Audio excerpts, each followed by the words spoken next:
ਬਖਸ਼ੇ ਸਿਫਤ ਸਲਾਹ, ਜਿਸਨੂੰ ਆਪਣੀ ਸਿਫਤ ਸਲਾਹ ਕਹਿੰਦੇ ਬਖਸ਼ ਦਿੰਦਾ ਹੈ, ਉਹ ਮਨੁੱਖ ਕਹਿੰਦੇ ਸਾਰੇ ਪਾਤਸ਼ਾਹਾਂ ਦਾ ਪਾਤਸ਼ਾਹ ਹੋ ਜਾਂਦਾ ਹੈ।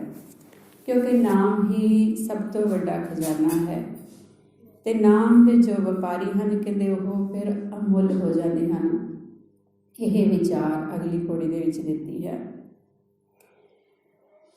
ਅਮੁੱਲ ਗੁਣ ਅਮੁੱਲ ਵਪਾਰ, ਅਮੁੱਲ ਵਪਾਰੀਏ ਅਮੁੱਲ ਭੰਡਾਰ।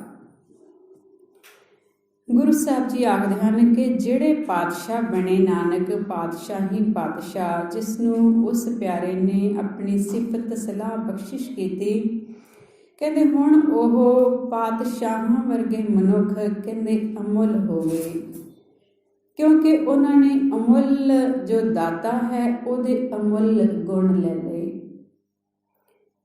ਅਮੁੱਲ ਗੁਣ, ਉਸ ਦਾਤੇ ਦੇ ਗੁਣ ਅਮੁੱਲ ਹਨ। ਜੇ ਅਸੀਂ ਉਸ ਦਾਤੇ ਤੋਂ ਇੱਕ ਵੀ ਗੁਣ ਲੈਣਾ ਹੈ ਤਾਂ ਉਸ ਦਾ ਅਸੀਂ ਮੁੱਲ ਨਹੀਂ ਦੇ ਸਕਦੇ ਕਿ ਅਸੀਂ ਉਸ ਦਾ ਮੁੱਲ ਦੇ ਕੇ ਤੇ ਉਸ ਤੋਂ ਗੁਣ ਲੈ ਲਈਏ। ਅਸਲ ਦੇ ਵਿੱਚ ਜਿੰਨੇ ਵੀ ਗੁਣ ਹਨ ਕਹਿੰਦੇ ਉਹ ਇੱਕ ਗੁਣ ਦੇ ਅਧੀਨ ਹਨ। ਜੇ ਅਸੀਂ ਇੱਕ ਗੁਣ ਲੈ ਲਵਾਂਗੇ ਤੇ ਸਾਰੇ ਗੁਣ ਆਪਣੇ ਆਪ ਪਿੱਛੇ ਆ ਜਾਣਗੇ। ਲੋੜ ਹੈ ਇੱਕ ਗੁਣ ਨੂੰ ਗ੍ਰਹਿਣ ਕਰਨ ਦੀ। ਭਾਈ ਭੂਮੀਏ ਨੇ ਇੱਕ ਸੱਚ ਵਾਲਾ ਗੁਣ ਅਪਣਾਇਆ ਸੀ, ਸੱਚ, ਕਿ ਗੁਰੂ ਸਾਹਿਬ ਸਾਹਮਣੇ ਆਏ ਤੇ ਸੱਚ ਤੋਂ ਬਚ ਨਹੀਂ ਸਕਿਆ। ਜੋ ਹਰ ਵੇਲੇ ਝੂਠ ਬੋਲਦਾ ਸੀ, ਲੋਕਾਂ ਨੂੰ ਭਰਮ ਦੇ ਵਿੱਚ ਰੱਖਿਆ ਹੋਇਆ ਸੀ ਕਿ ਮੈਂ ਜ਼ਿਮੀਂਦਾਰ ਹਾਂ, ਕਿਸੇ ਨੂੰ ਨਹੀਂ ਸੀ ਪਤਾ ਕਿ ਉਹ ਚੋਰ ਹੈ। ਤੇ ਗੁਰੂ ਸਾਹਿਬ ਸਾਹਮਣੇ ਆਏ ਤੇ ਮੂੰਹ ਦੇ ਵਿੱਚੋਂ ਸੱਚ ਨਿਕਲਿਆ ਕਿ ਮੈਂ ਚੋਰ ਹਾਂ। ਗੁਰੂ ਸਾਹਿਬ ਕਹਿੰਦੇ ਕਿ ਤੇਰੀ ਕਿਰਤ ਕਾਹਦੀ ਹੈ, ਤੂੰ ਕੀ ਕਮਾਈ ਕਰਦਾ ਹੈ? ਕਹਿੰਦਾ ਮੈਂ ਚੋਰੀ ਕਰਦਾ ਹਾਂ। ਆਪਣੇ ਆਪ ਦੇ ਵਿੱਚ ਹੈਰਾਨ ਹੈ ਕਿ ਇਹ ਸੱਚ ਮੈਂ ਕਿਸੇ ਨੂੰ ਨਹੀਂ ਦੱਸਿਆ, ਅੱਜ ਮੂੰਹ ਚੋਂ ਆਪਣੇ ਆਪ ਨਿਕਲ ਰਿਹਾ ਹੈ। ਇੱਕ ਸੱਚ ਨੂੰ ਅਪਣਾਇਆ ਤੇ ਉਸ ਤੋਂ ਬਾਅਦ ਜੋ ਬਾਕੀ ਗੁਣ ਹਨ ਉਹਦੇ ਅੰਦਰ ਆਪਣੇ ਆਪ ਆ ਗਏ। ਉਹ ਆਪਣੇ ਆਪ ਹੀ, ਸੱਚ ਵੀ ਆਪਣੇ ਆਪ ਹੀ ਆਇਆ ਸੀ, ਕਿਉਂਕਿ ਉਹ ਮਿਹਰ ਦਾ ਦਾਤਾ ਘਰੇ ਆ ਗਿਆ, ਉਹਦੀ ਨਜ਼ਰ ਪਈ ਤੇ ਗੁਣਾਂ ਦੇ ਨਾਲ ਜੋ ਜੀਵਨ ਹੈ ਉਹ ਕਹਿੰਦੇ ਭਰ ਜਾਂਦਾ ਹੈ। ਉਸਦੇ ਗੁਣ ਅਮੁੱਲ ਹਨ। ਜੇ ਅਸੀਂ ਆਖੀਏ ਕਿ ਅਸੀਂ ਸੱਚ ਖਰੀਦਣਾ ਹੈ ਤੇ ਸੱਚ ਖਰੀਦਿਆ ਨਹੀਂ ਜਾ ਸਕਦਾ। ਅਸੀਂ ਕਹੀਏ ਕਿ ਕੁਝ ਅਸੀਂ ਦੇ ਦਈਏ ਵਸਤੂਆਂ, ਕਿਛ ਵੀ ਖਰਚ ਤੁਮਾਰਾ ਸਾਰੋ, ਸੁਬਹ ਨਿਵਾਜ ਸਰਾਏ ਗੁਜ਼ਾਰੋ। ਇਹ ਸ਼ਬਦ ਵੀ ਗੁਰੂ ਸਾਹਿਬ ਜੀ ਨੇ ਬਾਣੀ ਦੇ ਵਿੱਚ ਅੰਕਿਤ ਕੀਤਾ ਹੈ ਕਿ ਮਨੁੱਖ ਇੰਨਾ ਕੁ ਚਲਾਕ ਹੈ ਕਿ ਜਦੋਂ ਮੌਤ ਦਾ ਵੇਲਾ, ਜੰਮ ਦਾ ਡੰਡ ਸਿਰ ਦੇ ਵਿੱਚ ਲੱਗਦਾ ਹੈ ਤੇ ਕਹਿੰਦੇ ਅਖੀਰਲੇ ਸਮੇਂ ਕਹਿੰਦੇ ਉਹ ਜੋ ਸੌਦਾਗਰ, ਮੌਤ ਦੇ ਸੌਦਾਗਰ ਜੋ ਜੰਮ ਹਨ, ਕਹਿੰਦੇ ਜਦੋਂ ਆਉਂਦੇ ਹਨ ਤੇ ਉਹਨਾਂ ਨੂੰ ਵੀ ਰਿਸ਼ਵਤ ਦੇਣ ਦੀ ਕੋਸ਼ਿਸ਼ ਕਰਦਾ ਹੈ ਕਿ ਮੈਂ ਤੁਹਾਡਾ ਕੁਝ ਖਰਚ, ਕਹਿੰਦਾ ਖਰਚ ਪਾਣੀ ਕਰਦਾ, ਜਿਹਨੂੰ ਕਹਿੰਦੇ ਹਨ ਕਿ ਚਾਂਦੀ ਦੀ ਜੁੱਤੀ ਮਾਰ ਕੇ ਕੰਮ ਕਰਾਏ ਜਾਂਦੇ ਹਨ। ਕਹਿੰਦੇ ਉਹ ਜੰਮ ਜੋ ਹਨ ਉਹ ਕੋਈ ਪੈਸਾ ਲੈ ਕੇ ਕਹਿੰਦੇ ਤੁਹਾਨੂੰ ਛੱਡ ਕੇ ਨਹੀਂ ਜਾਂਦੇ ਕਿ ਹੋਰ ਤੁਹਾਨੂੰ ਮੌਕਾ ਦੇ ਦੇਣਗੇ, ਨਹੀਂ। ਕਹਿੰਦੇ ਹੁਣ ਪਤਾ ਹੈ, ਅਖੀਰ ਤੇ ਆ ਕੇ ਕਹਿੰਦਾ ਹੈ ਕਿ ਮੈਂ ਤੁਹਾਨੂੰ ਖਰਚਾ ਪਾਣੀ ਦਿੰਦਾ ਹਾਂ ਤੇ ਸਵੇਰੇ ਨਵਾਜ਼, ਕਹਿੰਦੇ ਨਮਾਜ਼ ਕਰ ਲੂੰਗਾ ਜਾ ਕੇ ਸਰਾਂ ਦੇ ਵਿੱਚ, ਧਾਰਮਿਕ ਸਥਾਨ ਤੇ ਜਾ ਕੇ ਆਪਣੀ ਨਮਾਜ਼ ਵੀ ਅਦਾ ਕਰ ਲਵਾਂਗਾ ਤੇ ਜੇ ਨਮਾਜ਼ ਅਦਾ ਕਰ ਲਵਾਂਗਾ ਤੇ ਫਿਰ ਤਾਂ ਜੰਮ ਆਪੇ ਭੱਜ ਜਾਣਗੇ। ਅਖੀਰਲੇ ਵੇਲੇ ਪਤਾ ਆਉਂਦਾ, ਉਦੋਂ ਸੁਰਤ ਆਉਂਦੀ ਹੈ। ਤਾਂ ਹੁਣ ਕਹਿੰਦੇ ਉਦੋਂ ਇਹ ਚਲਾਕੀਆਂ ਨਹੀਂ ਚੱਲਦੀਆਂ। ਸਹਿਸ ਸਿਆਣਪਾਂ ਲੱਖ ਹੋਏ ਤਾਂ ਇੱਕ ਨਾ ਚੱਲੇ ਨਾਲ, ਤਿਸ ਨਾਲ ਸਿਆਣਪ ਨਾ ਚੱਲੇ, ਨਾ ਹੁਜਤ ਕਰਨੀ ਜਾਏ। ਅਸੀਂ ਇਹਨਾਂ ਚਲਾਕੀਆਂ ਨੂੰ, ਇਹਨਾਂ ਹੁਸ਼ਿਆਰੀਆਂ ਨੂੰ ਆਪਣਾ ਗੁਣ ਬਣਾਉਂਦੇ ਹਾਂ, ਜਦ ਕਿ ਇਹ ਹੁਸ਼ਿਆਰੀਆਂ ਤੇ ਚਲਾਕੀਆਂ ਛੱਡਣੀਆਂ ਹਨ। ਤੇ ਭਗਤ ਜੀ ਨੇ ਆਖਿਆ ਕਿ ਮੈਂ ਤੋਂ ਮੋਲ ਮਹਿੰਗੀ ਲਈ ਜੀ ਸਕੈ, ਮੇਰੀ ਪ੍ਰੀਤ ਗੋਬਿੰਦ ਸਿਉ ਜ਼ਿਨ ਕਟੈ, ਮੈਂ ਤੋਂ ਮੋਲ ਮਹਿੰਗੀ ਲਈ ਜੀ ਸਕੈ। ਜ਼ਿਨ ਦਾ ਭਾਵ ਹਰਗਿਜ਼, ਮੇਰੀ ਪ੍ਰੀਤ ਗੋਬਿੰਦ ਸਿਉ, ਕਹਿੰਦੇ ਮੇਰੀ ਪ੍ਰੀਤ ਜੋ ਗੋਬਿੰਦ ਦੇ ਨਾਲ ਮੈਂ ਪਾ ਲਈ ਹੈ, ਜਿਹੜਾ ਪਿਆਰ ਪ੍ਰੀਤ ਦੁਨੀਆ ਦੀਆਂ ਝੂਠੀਆਂ ਪ੍ਰੀਤਾਂ ਹਨ, ਕਹਿੰਦੇ ਮੈਂ ਸੱਚੀ ਪ੍ਰੀਤ ਪਾ ਲਈ ਤੇ ਕਹਿੰਦੇ ਹੁਣ ਇਹ ਹਰਗਿਜ਼ ਘਟ ਨਹੀਂ ਸਕਦੇ। ਜ਼ਿਨ ਹਰਗਿਜ਼, ਕਹਿੰਦੇ ਇਹ ਹਰਗਿਜ਼ ਘਟ ਨਹੀਂ ਸਕਦੀ घट सकदी, मैं तो मोल महंगी लई जी छड्डै। मैं अपना जी दे दिता, अपने मन दियां विचारां, मन दियां इच्छावां दे दित्तियां। हुण जदों मैं मन दियां विचारां ही दे दित्तियां, मन अगे रख दिता कि जदों गुरु नानक देव जी ने 13 तोलिया ते उत्थे मेरा मेरा छड्ड दिता ते आख दिता कि मैं तां हुण तेरा ही हां, किसे होर दा नहीं। मैं तो मोल महंगी लई जी छड्डै। ये गुण अमुल हन ते मन दे राम लिया है मोल। ये प्रीत दी गल है कि उत्थे मन दे के मुल लेना है। उत्थे वखरी एक परिभाषा है कि मन दे के लेना है कि दुनिया दे विच जिन्नियां भी चीज़ां हन असीं उन्हां दा मुल लगांदे हां, उन्हां दा असीं अंदाज़ा लगाउंदे हां, माप लगाउंदे हां, इंची टेप नाल मापदे हां, लीटरां दे नाल मापदे हां, वट्टियां दे नाल तोलदे हां। पर नाम एक अजिही वस्तु है दुनिया दे विच, कहंदे कोई इंची टेप नहीं बनिया, कोई वट्टे नहीं बने, ते कहंदे कोई इनू लीटर आदि कसी तोलण दे लई लिआईए, कहंदे नहीं, इन्हां नूं मापिया नहीं जा सकदा। किसी अंदाजे दे विच कोई दुनिया दे हीरे दईए, कोई जवाहरात दईए, कहंदे नहीं, कोई मुल असीं नहीं दे सकदे। सो जिन्हां ने मन दे के लै लिया ते हुण मन जदों दे दिता, विचारां दे दित्तियां ते हुण तू करता तू हुआ, मुझ मैं रहा न हूँ, तो ही मोही मोही तो ही, अंतर कैसा वाली अवस्था बन गई।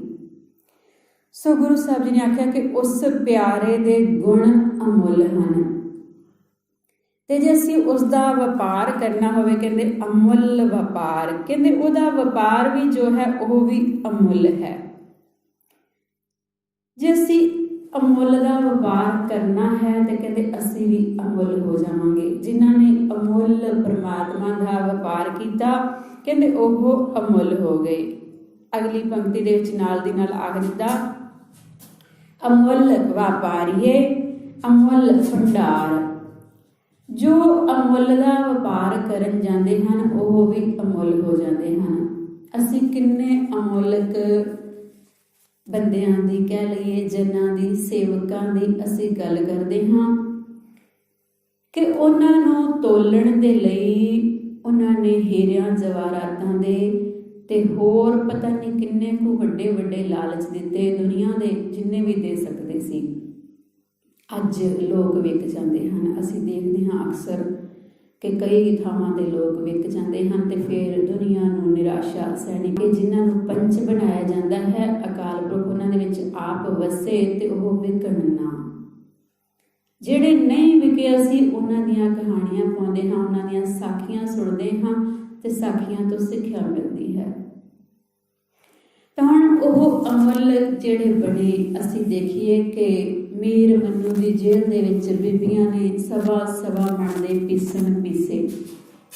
उन्हां बीबियां दे अगे भी उन्हां दे अगे लालच रखे गए सन कि तुहानूं बेगमा बनाया जाएगा, महलों दे विच तुसीं राणियां बन के रहोगे ते तुहानूं हर एक प्रकार का सुख आराम मिलेगा, बस शर्त यह है कि तुसीं अपना धर्म छड्ड दिओ, मुसलमान हो जाओ। पर उन्होंने धर्म नहीं छड्डिया, अमुल हो गईयां। बच्चों के गलों के विच हार पै रहे हैं तो शाम को रहरास साहब का पाठ किया, सोहला साहब किया, सारा दिन सवा मन पीसन तो बाद कहते चौथा हिस्सा रोटी का मिलिया, चौथा हिस्सा छोटा जिहा टुकड़ा रोटी का ते अद्धा कप पानी का, ते कहते उस दे नाल गुजारा करके भी इन्ना काम करन तो बाद भी आख्या कि दाता जी 4 पैर दिन आप जी की कृपा दे नाल सुख नाल बतीत होया है ते 4 पैर रैन रात्रि आई है, आप जी की कृपा दे नाल सुख दे नाल बतीत हो जावे। सो कौन है उन्होंने खरीदण वाला, जिहड़े अपने अकाल पुरख दे नाल जुड़ गए हैं, प्यारे दे नाल जुड़ के प्यारे हो गए हैं, जिन्होंने असीं प्यारे कहते हाँ कि उन्होंने दी कमाई का ध्यान करके बोलना जी वाहिगुरू। असीं सारे वाहिगुरू हर रोज़ उन्होंने याद करके बोलते हाँ ते अपने आप दे विच भी निगाह मारीए कि असीं हर रोज़ जदों वाहिगुरू बोलते हाँ कि असीं उन्होंने याद सचमुच कर रहे हुंदे हाँ अरदास दे विच।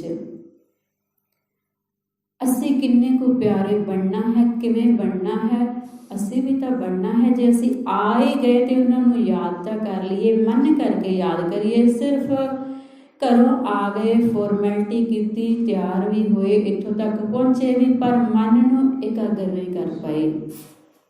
गुरु साहब के अगे यह अरदास करिया करिए कि जो असी सरीर करके जे इत्थे आ गए हाँ, तो किरपा करो कि वह याद साडे अंदर उन्नी देर तक टिकी रहे जिन्नी देर असी आप जी के चरणों के विच इत्थे जुड़ के बैठण दे लई आए हाँ।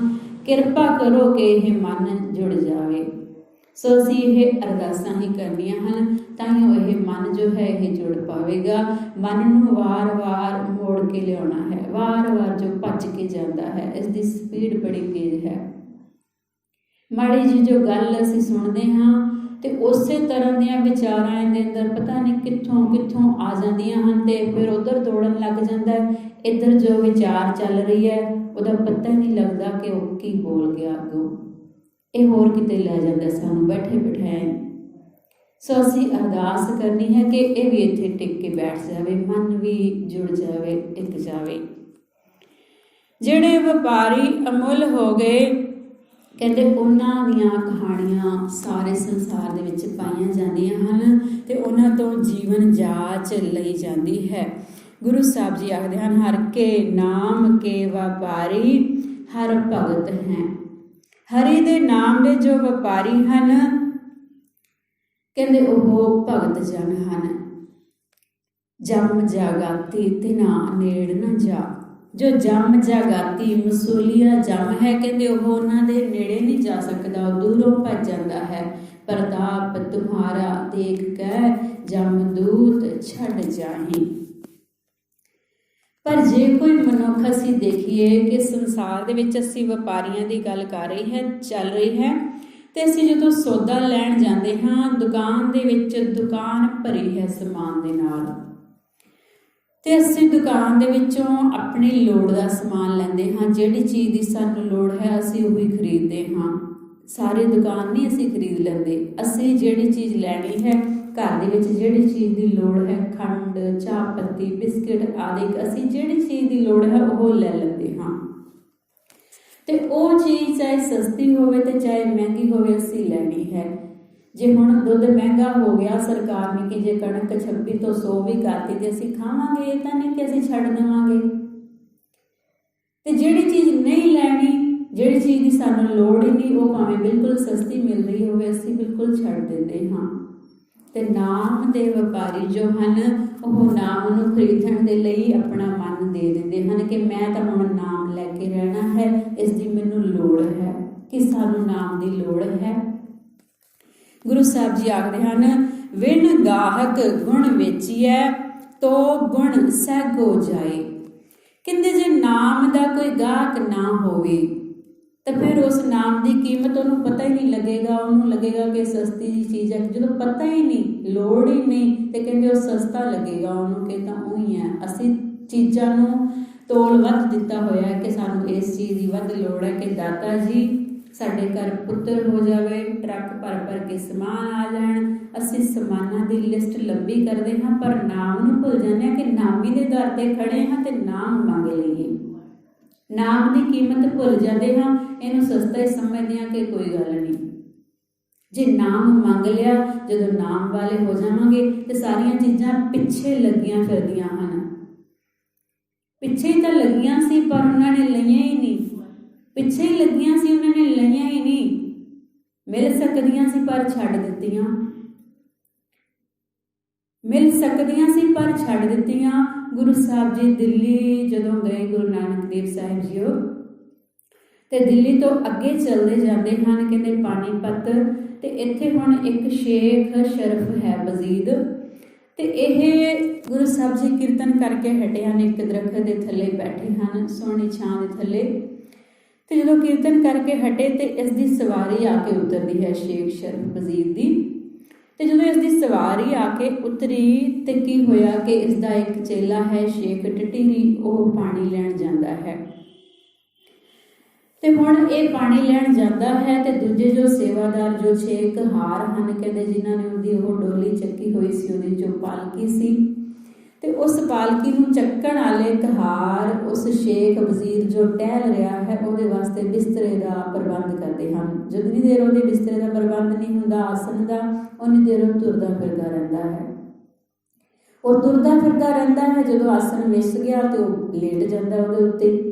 ਉਹ ਲੇਟ ਜਾਂਦਾ ਹੈ ਤੇ ਫਿਰ ਕੀ ਹੁੰਦਾ ਹੈ ਕਿ ਜਿਨ੍ਹਾਂ ਨੇ ਆਸਨ ਵਿਛਾਇਆ ਪਹਿਲਾਂ ਉਹਨੂੰ ਚੱਕ ਕੇ ਲਿਆਏ ਤੇ ਹੁਣ ਉਹਨੂੰ ਲੇਟੇ ਹੋਏ ਨੂੰ ਕੀ ਕਰਦੇ ਹਨ, ਉਹਦੇ ਪੈਰ ਘੁੱਟਦੇ ਹਨ, ਉਹਦੀਆਂ ਲੱਤਾਂ ਘੁੱਟਦੇ ਹਨ, ਉਹਦੇ ਮਾਲਿਸ਼ ਕਰਦੇ ਹਨ, ਉਹਨੂੰ ਮੁੱਠੀਆਂ ਦਿੰਦੇ ਹਨ, ਉਹਨੂੰ ਪੋਲਾ ਪੋਲਾ। ਭਾਈ ਮਰਦਾਨਾ ਜੀ ਹੈਰਾਨ ਹੋ ਰਹੇ ਹਨ। ਗੁਰੂ ਸਾਹਿਬ ਜੀ ਨੂੰ ਸਵਾਲ ਕਰਦੇ ਹਨ ਕਿ ਭਲਾ ਦੱਸੋ ਗੁਰੂ ਸਾਹਿਬ ਜੀ ਵੀ ਇਹ ਕੀ ਭਾਣਾ ਹੋਇਆ, ਇਹ ਕੀ ਉਲਟੀ ਰੀਤ ਹੋਈ ਕਿ ਜਿਹੜਾ ਪਾਲਕੀ ਦੇ ਵਿੱਚ ਪਹਿਲਾਂ ਹੀ ਚੜ੍ਹ ਕੇ ਆਇਆ ਹੈ, ਜਿਹੜਾ ਥੱਕਿਆ ਹੀ ਨਹੀਂ ਉਹਨੂੰ ਘੁੱਟਿਆ ਜਾ ਰਿਹਾ ਹੈ, ਤੇ ਜਿਹੜੇ ਉਹਨੂੰ ਚੱਕ ਕੇ ਲਿਆਏ, ਜਿਹੜੇ ਥੱਕੇ ਹੋਏ ਆ ਉਹ ਘੁੱਟ ਰਹੇ ਆ। ਇਹ ਕਿਹੜੀ ਉਲਟੀ ਦਿਸ਼ਾ ਹੈ? ਗੁਰੂ ਨਾਨਕ ਦੇਵ ਜੀ ਨੇ ਸਮਝਾਇਆ ਕਿ ਭਾਈ ਇਹ ਜੋ ਘੁਟੀਚ ਰਿਹਾ ਹੈ, ਜਿਹਨੂੰ ਹੁਣ ਘੁੱਟ ਰਹੇ ਹਨ ਸਾਰੇ, ਕਹਿੰਦੇ ਇਹਨੇ ਪਿਛਲੇ ਜਨਮ ਦੇ ਵਿੱਚ ਕਹਿੰਦੇ ਜ਼ਰੂਰ ਕਹਿੰਦੇ ਚੰਗੇ ਕਰਮ ਕੀਤੇ, ਕੋਈ ਰੱਬ ਦਾ ਨਾਮ ਜਪਿਆ, ਸਿਮਰਨ ਕੀਤਾ, ਭਗਤੀ ਕੀਤੀ, ਤੇ ਜਿਸ ਦੇ ਸਦਕਾ ਕਹਿੰਦੇ ਕੀ ਹੋਇਆ ਕਿ ਹੁਣ ਇਹਦੀ ਸੇਵਾ ਹੋ ਰਹੀ ਹੈ। ਹੁਣ ਇਹਦੀ ਇਹ ਸੇਵਾ ਹੋ ਰਹੀ ਹੈ, ਸੁੱਖ ਆਰਾਮ ਤੇ ਕਹਿੰਦੇ ਨੌਕਰ ਚੱਕ ਖਰੀਦਣ ਦੇ ਇਹ ਲਾਇਕ ਬਣ ਗਿਆ ਹੈ ਕਿ ਹੁਣ ਇਹ ਨੌਕਰਾਂ ਨੂੰ ਲੈ ਕੇ ਜੋ ਮਰਜ਼ੀ ਕੰਮ ਕਰਵਾ ਸਕਦਾ ਹੈ, ਜਿੰਨੀ ਮਰਜ਼ੀ ਇਹ ਬੈਠ ਕੇ ਸੇਵਾ ਕਰਵਾਵੇ। ਕਹਿੰਦੇ ਪਿਛਲੇ ਜਨਮਾਂ ਦੇ ਵਿੱਚ ਇਹਨੇ ਜੋ ਕਹਿੰਦੇ ਇੱਕ ਜਨਮ ਦੀ ਥਕਾਵਟ ਨਹੀਂ, ਹੁਣ ਕਹਿੰਦੇ ਬੈਠਾ ਬੈਠਾ ਹੀ ਥੱਕ ਗਿਆ ਪਾਲਕੀ ਦੇ ਵਿੱਚ, ਕਹਿੰਦੇ ਬੈਠੇ ਬੈਠੇ ਨੂੰ ਹੀ ਇਹਨੂੰ ਥਕਾਵਟ ਹੋ ਗਈ। ਕਹਿੰਦੇ ਹੁਣ ਇਹਦੀ ਇਹ ਥਕਾਵਟ ਕਹਿੰਦੇ ਇਹ ਲਾ ਰਿਹਾ ਹੈ, ਕਹਿੰਦੇ ਬੈਠੇ ਬੈਠੇ ਦੀ ਇਹਦੀ ਥਕਾਵਟ ਹੈ, ਬੈਠਿਆਂ ਨੂੰ ਕਹਿੰਦੇ ਜ਼ਿਆਦਾ ਥਕਾਵਟ। ਕਹਿੰਦੇ ਪਿਛਲੇ ਜਨਮਾਂ ਦੇ ਵਿੱਚ ਇਹਨੇ ਕੀ ਕੀਤਾ ਸੀਗਾ, ਕਹਿੰਦੇ ਇਹਨੇ ਤਪ ਕੀਤੇ ਸੀ, ਕਹਿੰਦੇ ਪੂਰਵ ਜਨਮ ਕੇ ਤਪੀਏ। ਕਹਿੰਦੇ ਜੋ ਪਿਛਲੇ ਜਨਮਾਂ ਦੇ ਮਨੁੱਖ ਜਿੰਨੇ ਤਪੀਏ ਹਨ, ਕਹਿੰਦੇ ਇਹ ਕੀ ਕਰਦੇ ਹਨ, ਪਾਲੇ ਸਹਿਆ ਡੰਗ। ਕਹਿੰਦੇ ਇਹਨੇ ਪਾਲੇ ਦਾ ਠੰਡ ਦਾ ਡੰਗ ਸਿਆ ਸੀ, ਠੰਡ ਦੇ ਵਿੱਚ ਖੜਾ ਰਹਿੰਦਾ ਸੀ, ਪਾਣੀ ਦੇ ਵਿੱਚ ਤਪੱਸਿਆ ਕੀਤੀ ਸੀ। ਤਪ ਕੇ ਥੱਕੇ ਨਾਨਕਾ ਹਵੈ ਮੰਡਾਵਨ ਅੰਗ। ਕਹਿੰਦੇ ਉਦੋਂ ਦਾ ਥੱਕਿਆ ਹੋਇਆ ਹੁਣ ਇਹ ਜੋ ਸ਼ੇਖ ਵਜੀਦ ਸੈਯਦ ਹੈ, ਕਹਿੰਦੇ ਹੁਣ ਉਦੋਂ ਦੀ ਥਕਾਵਟ ਵੀ ਲਾ ਰਿਹਾ ਹੈ ਤੇ ਇਸ ਜਨਮ ਦੀ ਵੀ ਥਕਾਵਟ ਇਹ ਹੁਣ ਉਤਾਰ ਰਿਹਾ ਹੈ। ਜੇ ਪਿਛਲੇ ਜਨਮ ਦੇ ਵਿੱਚ ਤਪੱਸਿਆ ਕੀਤੀ, ਥੱਕ ਵੀ ਗਿਆ, ਤੇ ਕਾਹਦੇ ਲਈ ਤਪੱਸਿਆ ਕੀਤੀ? ਪੈਸੇ ਦੇ ਲਈ, ਐਸ਼ ਦੇ ਲਈ, ਸੁੱਖ ਆਰਾਮ ਦੇ ਲਈ। ਅਸੀਂ ਵੀ ਕੀ ਕਹਿੰਦੇ ਹਾਂ ਕਿ ਦਾਤਾ ਜੀ ਆਹ ਵੀ ਦੇ ਦਿਓ, ਆਹ ਵੀ ਦੇ ਦਿਓ। ਇੱਥੋਂ ਤੱਕ ਕਿ ਸਾਖੀ ਅਸੀਂ ਸੁਣਦੇ ਹਾਂ ਕਿ ਉਹਨੇ ਤਾਂ ਖੁਸ਼ੀ ਦੇ ਨਾਲ ਲਈ, ਅਸੀਂ ਪਤਾ ਨਹੀਂ ਦਾਤੇ ਦੀ ਖੁਸ਼ੀ ਲਈ ਹੈ ਕਿ ਨਹੀਂ। ਕਹਿੰਦੇ ਸੋਨੇ ਦੀ ਮਧਾਣੀ ਹੋਵੇ, ਬੈਠੀ ਨੂੰਹ ਰਾਣੀ ਹੋਵੇ, ਦੁੱਧ ਰਿੜਕਦੀ ਨੂੰ ਉਹਨੂੰ ਪੋਤਾ ਕੋਲੇ ਖੋਲ ਖਿਡਾਉਂਦੀ ਹੋਈ, ਕਹਿੰਦੀ ਅੱਖਾਂ ਨਾਲ ਦੇਖਾਂ। ਅਸੀਂ ਬੜੀ ਸਿੱਖਿਆ ਲੈ ਲੈਂਦੇ ਹਾਂ ਕਿ ਸਾਡੇ ਕੋਲ ਵੀ ਅਜਿਹੀ ਸਮਝ ਆ ਜਾਵੇ ਕਿ ਅਸੀਂ ਵੀ ਇਕੱਠਾ ਹੀ ਸਾਰਾ ਕੁਝ ਮੰਗ ਲਈਏ, ਪਰ ਉਹਨਾਂ ਨੂੰ ਦਾਤਾ ਪਹਿਲਾਂ ਮਿਲ ਗਿਆ ਸੀ। ਦਾਤੇ ਨੇ ਖੁਸ਼ੀ ਦੇ ਨਾਲ ਪੁੱਛਿਆ ਸੀ ਕਿ ਹੁਣ ਦੱਸੋ ਕਿ ਤੁਹਾਨੂੰ ਕੀ ਚਾਹੀਦਾ ਹੈ। ਅਸੀਂ ਉਹੀ ਮੰਗੀ ਜਾਂਦੇ ਹਾਂ, ਉਹ ਸਾਨੂੰ ਕਹਿੰਦਾ ਨਹੀਂ ਮੰਗ, ਅਸੀਂ ਪਹਿਲਾਂ ਹੀ ਲਿਸਟ ਲੈ ਕੇ ਖੜ ਜਾਂਦੇ ਹਾਂ, ਅਖੰਡ ਪਾਠ ਕਰਾਵਾਂਗੇ। ਅਸੀਂ ਉਸ ਸ਼ੇਖ ਵਜੀਦ ਵਰਗੇ ਤਾਂ ਨਹੀਂ ਕਿ ਅਸੀਂ ਤਪੱਸਿਆ ਕੀਤੀ, ਅਸੀਂ ਜਿੰਨਾ ਵੀ ਆਏ ਤੇ ਅਸੀਂ ਮੰਗਾਂ ਮੰਗ ਕੇ ਚਲੇ ਗਏ। ਅਸੀਂ ਦੇਖੀਏ ਘਰ ਦੇ ਵਿੱਚ ਕਿ ਅਸੀਂ ਲੱਖਾਂ ਲੋਕਾਂ ਨਾਲੋਂ ਜ਼ਿਆਦਾ ਅਸੀਂ ਸੌਖੇ ਹਾਂ। ਸਾਡੇ ਕੋਲ ਕਿੰਨੇ ਪਦਾਰਥ ਹਨ, ਲੋੜ ਦੀਆਂ ਤਕਰੀਬਨ ਹਰ ਇੱਕ ਚੀਜ਼ ਹੁੰਦੀ ਹੈ, ਸਾਡੇ ਘਰ ਦੇ ਵਿੱਚ ਹੁੰਦੀ ਹੈ ਜਿੰਨੀ ਕੁ ਲੋੜ ਹੁੰਦੀ ਹੈ, ਤੇ ਦਾਤਾ ਕਿਸੇ ਚੀਜ਼ ਦਾ ਘਾਟਾ ਵੀ ਨਹੀਂ ਆਉਣ ਦਿੰਦਾ। ਜਦੋਂ ਅਸੀਂ ਇਹਦੇ ਦਰ ਤੇ ਆ ਜਾਂਦੇ ਹਾਂ, ਨਹੀਂ ਆਉਂਦਾ ਕਦੇ ਘਾਟਾ। ਫਿਰ ਵੀ ਸਾਨੂੰ ਲੱਗਦਾ ਹੈ ਕਿ ਹੋਰ ਆ ਜਾਵੇ, ਹੋਰ ਆ ਜਾਵੇ। ਅਸੀਂ ਜਦੋਂ ਦਾਤੇ ਦੇ ਦਰ ਤੇ ਆ ਹੀ ਗਏ ਤੇ ਇਸ ਨੂੰ ਮੰਗਣ ਵਾਲੇ ਬਣ ਜਾਈਏ, ਹਰ ਕੇ ਨਾਮ ਕੇ ਵਪਾਰੀ ਅਸੀਂ ਬਣ ਜਾਈਏ, ਸਾਨੂੰ ਇਹ ਗੱਲ ਸਮਝ ਆ ਜਾਵੇ। ਤਾਂ ਹੁਣ ਭਾਈ ਮਰਦਾਨਾ ਜੀ ਜਦੋਂ ਉਸ ਨੂੰ ਪੁੱਛਦੇ ਹਨ ਤੇ ਗੁਰੂ ਸਾਹਿਬ ਜੀ ਕਹਿੰਦੇ ਇਹਦੀ ਹੁਣ ਥਕਾਵਟ ਜੋ ਹੈ ਇਹ ਲਾ ਰਿਹਾ ਹੈ। ਤੇ ਇਹ ਕੀ ਹੈ? ਕਹਿੰਦੇ ਤਪੋ ਰਾਜ ਤੇ ਨਰਕ ਰਾਜ ਤੋਂ ਨਾਂਗੇ ਦੁਨੀਆ ਆਈਏ, ਦੁੱਖ ਸੁਖ ਕਰਮੀ ਆਪਣੀ ਮਿਲਦਾ, ਮੁਕਤ ਨਾਮ ਲਿਵ ਲਾਈਏ। ਭਾਈ ਵੀਰ ਸਿੰਘ ਜੀ ਨੇ ਆਖਿਆ, ਕਹਿੰਦੇ ਤਪੋਂ ਰਾਜ ਮਿਲਦਾ ਹੈ, ਤੇ ਜੇ ਰਾਜ ਕਰਕੇ ਮਨੁੱਖ ਰੱਬ ਨੂੰ ਭੁੱਲ ਜਾਵੇ ਤੇ ਕਹਿੰਦੇ ਫਿਰ ਨਰਕ ਮਿਲਦਾ ਹੈ। ਫਿਰ ਉਸ ਤੋਂ ਬਾਅਦ ਨਰਕਾਂ 'ਚ ਪੈਣਾ ਹੈ। ਜੇ ਭਗਤੀ ਕੀਤੀ ਵੀ, ਫਿਰ ਜੇ ਸੁੱਖ ਆਰਾਮ ਹੀ ਮੰਗੇ। ਹਰਨਾਕਸ਼ ਨੇ ਵੀ ਇਹੀ ਮੰਗਿਆ ਸੀ। ਹਰਨਾਕਸ਼ ਨੇ ਬੜੀ ਤਪੱਸਿਆ ਕੀਤੀ, ਤਪੱਸਿਆ ਕਰਕੇ ਤੇ ਫਿਰ ਚਲਾਕੀ ਮਾਰੀ ਕਿ ਮੈਨੂੰ ਇਹ ਵੀ ਦੇ ਦਿਓ, ਉਹ ਵੀ ਦੇ ਦਿਓ, ਮੈਂ ਮਰਾਂ ਹੀ ਨਾ ਕਿਤੇ। ਤੇ ਰੱਬ ਸਭ ਤੋਂ ਸਿਆਣਾ ਹੈ, ਉਹਦੀਆਂ ਸਾਰੀਆਂ ਸਿਆਣਪਾਂ ਉੱਥੇ ਠੁਕਰਾ ਕੇ ਰੱਬ ਨੇ ਉਸਦਾ ਅੰਤ ਕਰ ਦਿੱਤਾ।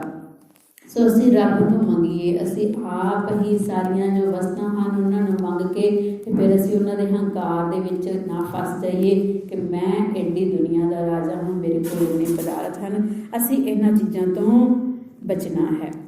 ਸੋ ਗੁਰੂ ਸਾਹਿਬ ਜੀ ਨੇ ਜੋ ਅੱਜ ਆਖਿਆ ਹੈ, ਕਹਿੰਦੇ ਅਸੀਂ ਵਿੱਚੋਂ ਗੱਲ ਵਿਚਾਰ ਰਹੇ ਸਾਂ ਕਿ ਵਿਣ ਗਾਹਕ ਗੁਣ ਵਿੱਚ ਹੀ ਹੈ, ਕਿ ਅਸੀਂ ਸੌਦਾ ਲੈਣ ਜਾਂਦੇ ਹਾਂ ਤੇ ਅਸੀਂ ਜਿਹੜੀ ਚੀਜ਼ ਦੀ ਲੋੜ ਹੈ ਉਹ ਖਰੀਦਦੇ ਹਾਂ ਤੇ ਨਾਮ ਨੂੰ ਅਸੀਂ ਜੇ ਨਹੀਂ ਖਰੀਦਦੇ, ਕਹਿੰਦੇ ਨਾਮ ਸਸਤਾ ਸਮਝਦੇ ਹਾਂ ਤੇ ਗੁਣ ਕਾ ਗਾਹਕ ਜੇ ਮਿਲੇ ਤੋ ਗੁਣ ਲੱਖ ਵਿਕਾਏ। ਕਹਿੰਦੇ ਜੇ ਹੁਣ ਅਸੀਂ ਚੀਜ਼ ਲੈਣੀ ਹੈ ਤੇ ਅਸੀਂ ਲੱਖ ਦੀ ਵੀ ਲੈ ਲਵਾਂਗੇ। ਜੇ ਨਾਮ ਲੈਣਾ ਹੈ ਤੇ ਸਾਨੂੰ ਲੱਗੇਗਾ ਕਿ ਅਸੀਂ ਨਾਮ ਹੀ ਲੈਣਾ ਹੈ ਤੇ ਜੇ ਦਾਤਾ ਜੋ ਕਹੇਗਾ ਕਿ ਅੰਮ੍ਰਿਤ ਵੇਲਾ ਸੱਚ ਨਾਮ ਵਡਿਆਈ ਵਿਚਾਰ, ਤੇ ਫਿਰ ਅਸੀਂ ਉਹਨਾਂ ਗੁਣਾਂ ਦੀ ਕਦਰ ਕਰਾਂਗੇ ਕਿ ਹੁਣ ਮੇਰੇ ਦਾਤੇ ਨੇ ਆਖਿਆ ਹੈ ਕਿ ਜਦ ਦਾਤਾ ਚਾਹੀਦਾ ਹੈ ਤੇ ਅੰਮ੍ਰਿਤ ਵੇਲੇ ਉੱਠਣਾ ਹੈ ਤੇ ਉਸ ਦੀ ਵਡਿਆਈ ਵਿਚਾਰ ਕਰਨੀ ਹੈ ਤੇ ਫਿਰ ਸਮਝ ਆਵੇਗੀ ਕਿ ਕਰਮੀ ਆਵੇ ਕੱਪੜਾ। ਇਹ ਸਰੀਰ ਰੂਪੀ ਕੱਪੜਾ ਕਹਿੰਦੇ ਉਸ ਦੀ ਕਰਮ ਬਖਸ਼ਿਸ਼ ਦੇ ਨਾਲ, ਕਰਮ ਫਾਰਸੀ ਦਾ ਸ਼ਬਦ ਹੈ ਕਿ ਉਸ ਦੀ ਬਖਸ਼ਿਸ਼ ਦੇ ਨਾਲ, ਮਿਹਰ ਦੇ ਨਾਲ ਇਹ ਸਰੀਰ ਰੂਪੀ ਕੱਪੜਾ ਜੋ ਮਿਲਿਆ ਹੈ ਤੇ ਕਹਿੰਦੇ ਹੁਣ ਇਸ ਦਾ ਫਾਇਦਾ ਉਠਾਉਣਾ ਹੈ ਤੇ ਕਹਿੰਦੇ ਇਸ ਕੱਪੜੇ ਨੂੰ ਹੁਣ ਕੀ ਕਰਨਾ ਹੈ, ਨਾਮ ਦੇ ਵਿੱਚ ਲਪੇਟ ਦੇਣਾ ਹੈ। ਇਸ ਦੇ ਵਿੱਚ ਸਿਰਫ ਨਾਮ ਹੀ ਨਾਮ ਹੋਣਾ ਚਾਹੀਦਾ ਹੈ, ਕਿਉਂਕਿ ਮੱਤ ਦੇ ਵਿੱਚ ਸਾਡੀ ਦੇ ਵਿੱਚ ਸਾਰਾ ਕੁਝ ਪਿਆ ਹੈ। ਮੱਤ ਵਿੱਚ ਰਤਨ ਜਵਾਹਰ ਮਾਣਿਕ। ਮੱਤ ਇਹ ਤਾਂ ਨਹੀਂ ਕਿ ਕਈਆਂ ਦੀ ਮੱਤ ਹੁੰਦੀ ਹੈ ਸ਼ਰਾਬ ਪੀਣ ਵਾਲੀ, ਕਈਆਂ ਦੀ ਹੁੰਦੀ ਹੈ ਜੂਆ ਖੇਡਣ ਵਾਲੀ, ਕਈਆਂ ਦੀ ਵਿਕਾਰਾਂ ਵਾਲੀ ਕਿਸੇ ਪ੍ਰਕਾਰ ਦੀ, ਕਈਆਂ ਦੇ ਨਾਮ ਜਪਣ ਵਾਲੀ। ਤੇ ਨਾਮ ਰੂਪੀ ਹੀਰੇ ਜਵਾਹਰ ਰਤਨ ਜੋ ਹਨ, ਕਹਿੰਦੇ ਇਹ ਮੱਤ ਦੇ ਵਿੱਚ ਕਿਵੇਂ ਮਿਲਦੇ ਹਨ, ਜੇ ਇੱਕ ਗੁਰ ਕੀ ਸਿੱਖ ਸੁਣੀ। ਜੇ ਅਸੀਂ ਗੁਰੂ ਦੀ ਇੱਕ ਸਿੱਖਿਆ ਲੈ ਲਈਏ ਜੋ ਅਮੁੱਲ ਗੁਣ ਹਨ ਉਹਦੇ ਕੋਲ, ਕਹਿੰਦੇ ਜੇ ਅਸੀਂ ਲੈ ਲਈਏ ਤਾਂ ਕਹਿੰਦੇ ਫਿਰ ਕੀ ਹੁੰਦਾ ਹੈ, ਇਹ ਮੱਤ ਦੇ ਵਿੱਚੋਂ ਸਾਨੂੰ ਰਤਨ ਜਵੇਹਰ ਮਾਣਕ ਲੱਭ ਜਾਂਦੇ ਹਨ। ਤੇ ਜਿਨ੍ਹਾਂ ਨੂੰ ਆਖਿਆ ਹਰ ਜਨ ਕੇ ਵੱਡ ਭਾਗ ਵਡੇਰੇ, ਜਿਨ ਹਰ ਹਰ ਸ਼ਰਧਾ ਹਰ ਪਿਆਸ। ਹਰੀ ਦੇ ਜਨਾਂ ਦੇ ਜੋ ਰੱਬ ਦੇ ਪਿਆਰੇ ਹਨ, ਕਹਿੰਦੇ ਉਹਨਾਂ ਦੇ ਵੱਡੇ ਭਾਗ ਹਨ। ਜਿਨ ਹਰ ਹਰ ਸ਼ਰਧਾ, ਜਿਨ੍ਹਾਂ ਦੇ ਮਨ ਦੇ ਵਿੱਚ ਹਰੀ ਦੇ ਨਾਮ ਦੀ ਸ਼ਰਧਾ ਹੈ ਤੇ ਉਸੇ ਦੀ ਪਿਆਸ ਹੈ। ਸਾਚੇ ਨਾਮ ਕੀ ਲਾਗੈ ਭੂਖ, ਉਤ ਭੁੱਖ ਹੈ ਖਾਏ ਚਲੀਆਂ ਦੁਖ। ਕਹਿੰਦੇ ਸੱਚੇ ਨਾਮ ਦੀ ਜਦੋਂ ਮਨੁੱਖ ਨੂੰ ਭੁੱਖ ਲੱਗ ਜਾਂਦੀ ਹੈ, ਸਾਰੇ ਦੁੱਖਾਂ ਨੂੰ ਖਾ ਜਾਂਦੀ ਹੈ। ਜੋ ਸੱਚੇ ਨਾਮ ਦੀ ਭੁੱਖ ਲੱਗਦੀ ਹੈ ਤੇ ਉਹ ਆਰੇ ਦੇ ਦੰਦੇ ਵੀ ਸੁੱਖ ਦਿੰਦੇ ਹਨ, ਰੂਹ ਦੇ ਵਿੱਚ ਲਪੇਟ ਕੇ ਸਾੜੇ ਜਾ ਰਹੇ ਹਨ, ਪਾਣੀ ਦੇ ਵਿੱਚ ਉਬਾਲ ਕੇ ਸਾੜੇ ਜਾ ਰਹੇ ਹਨ, ਆਰੇ ਦੇ ਨਾਲ ਚੀਰੇ ਜਾ ਰਹੇ ਹਨ, ਉਹ ਸੁੱਖ ਲੱਗ ਰਹੇ ਹਨ। ਦੁੱਖ ਖਾ ਲਏ ਉਹਨੇ, ਸੁੱਖ ਨੇ। ਸੱਚੇ ਨਾਮ ਕੀ ਲਾਗੈ ਭੂਖ। ਸੱਚੇ ਨਾਮ ਦੇ ਵਪਾਰੀ ਜੋ ਹਨ, ਉਹਨਾਂ ਨੂੰ ਸੱਚੇ ਦੇ ਨਾਮ ਦੀ ਭੁੱਖ ਲੱਗਦੀ ਹੈ, ਸੱਚੇ ਦੇ ਨਾਮ ਦੀ ਪਿਆਸ ਲੱਗਦੀ ਹੈ ਤੇ ਹਰ ਨਾਮ ਹਮਾਰਾ ਭੋਜਨ 36 ਪ੍ਰਕਾਰ। ਇਹ ਕਹਿੰਦੇ ਹਰੀ ਦਾ ਨਾਮ ਹੀ ਸਾਡੇ ਲਈ ਭੋਜਨ ਹੈ ਤੇ ਭੋਜਨ ਵੀ ਇੱਕ ਪ੍ਰਕਾਰ ਦਾ ਨਹੀਂ, ਕਹਿੰਦੇ 36 ਪ੍ਰਕਾਰ ਦਾ। ਸਾਰੇ ਰਸ ਸਾਰੇ ਸਵਾਦ ਉਹ ਨਾਮ ਦੇ ਵਿੱਚੋਂ ਲੈ ਲੈਂਦੇ ਹਨ। ਜਦੋਂ ਇਹਨਾਂ ਨੂੰ ਹਰੀ ਦਾ ਨਾਮ ਮਿਲਦਾ ਹੈ ਤਾਂ ਇਹ ਰੱਜ ਜਾਂਦੇ ਹਨ। ਇਹ ਰੱਜ ਰੱਜ ਕੇ ਭਰ ਭਰ ਕੇ ਅੰਮ੍ਰਿਤ ਝੋਲ ਕਹਿੰਦੇ ਭਰ ਭਰ ਕੇ ਪੀਂਦੇ ਹਨ। ਹਰ ਹਰ ਨਾਮ ਮਿਲੈ ਤ੍ਰਿਪਤਾਸੈ, ਮਿਲ ਸੰਗਤ ਗੁਣ ਪ੍ਰਗਾਸ। ਇਹ ਜੋ ਅਮੁੱਲ ਗੁਣ ਹਨ, ਕਹਿੰਦੇ ਕਿੱਥੋਂ ਮਿਲਦੇ ਹਨ, ਗੁਰੂ ਦੀ ਸੰਗਤ ਦੇ ਵਿੱਚੋਂ, ਸਤ ਸੰਗਤ ਦੇ ਵਿੱਚੋਂ। ਇਹਨਾਂ ਗੁਣਾਂ ਦਾ ਪ੍ਰਕਾਸ਼ ਕਹਿੰਦੇ ਚਾਨਣ ਉਹਨਾਂ ਦੇ ਜੀਵਨ ਦੇ ਵਿੱਚ ਹੋ ਜਾਂਦਾ।